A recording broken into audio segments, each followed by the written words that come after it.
দক্ষিণেশ্বর কালী মন্দিরের অলৌকিক ঘটনা। দক্ষিণেশ্বর কালী মন্দিরকে ঘিরে প্রচলিত কিছু অলৌকিক রহস্যময় ঘটনা তুলে ধরছি। এগুলো স্থানীয় লোককথা, পুরাণ বিশ্বাস ও সাধকদের অভিজ্ঞতার উপর ভিত্তি করে বলা হয়। মা ভবতারিণীর অদৃশ্য আরতি। অনেক ভক্ত দাবি করেন রাতে যখন মন্দির ফাঁকা থাকে তখন মৃদু ঘণ্টাধ্বনি, ধূপের গন্ধ এবং কারো পায়ের শব্দ শোনা যায়, যেন নিজে মা কালী আরতি গ্রহণ করছেন। পুরনো পুরোহিতরা বলেন এটি মার উপস্থিতির লক্ষণ। শ্রীরামকৃষ্ণের দিব্য দর্শন। রামকৃষ্ণ পরমহংস দক্ষিণেশ্বরেই প্রায় 30 বছর সাধনা করেছিলেন। বলা হয় একদিন তিনি মায়ের আরতির সময় দেখেন মা ভবতারিণী প্রতিমা থেকে বেরিয়ে জীবন্ত রূপে দাঁড়িয়ে আছেন। তার বাণী, জীব জগৎ জীবন সবই আমারই রূপ। এই উপলব্ধির পর তার মধ্যে অলৌকিক পরিবর্তন আসে। অনেক ভক্ত মনে করেন আজও রাতের নির্জনতায় তার আধ্যাত্মিক স্পন্দন অনুভব করা যায়। গঙ্গার ওপর রহস্যময় আলোর। মন্দিরের ঠিক সামনে গঙ্গা দিয়ে হাওয়া বয়ে গেলে মাঝে মাঝে জলপৃষ্ঠে নীলাভ আলো দেখা যায়।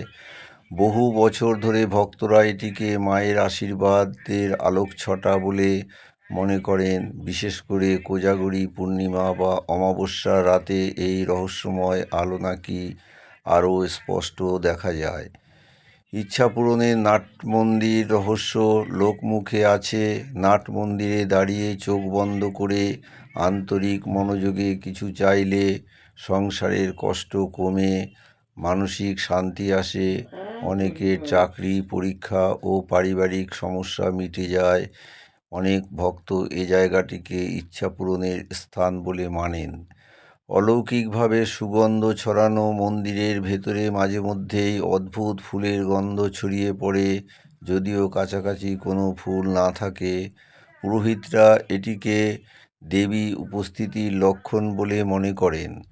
প্রতিমার চোখ থেকে অশ্রু। 1980-র দশকে একবার কথিত আছে এক বিশেষ দিনে মা ভবতারিণী প্রতিমার চোখে জল দেখা যায়।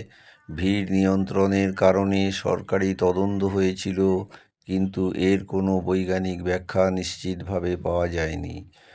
ভক্তরা বলেন এটা ছিল মায়ের করুণার বহিঃপ্রকাশ, ভক্তদের সংকটমোচন। বহু মানুষ শপথ করে বলেন দক্ষিণেশ্বরে এসে অমঙ্গল দূর হয়েছে, গুরুতর অসুস্থতা সেরে গেছে, বিপদ থেকে রক্ষা পেয়েছেন।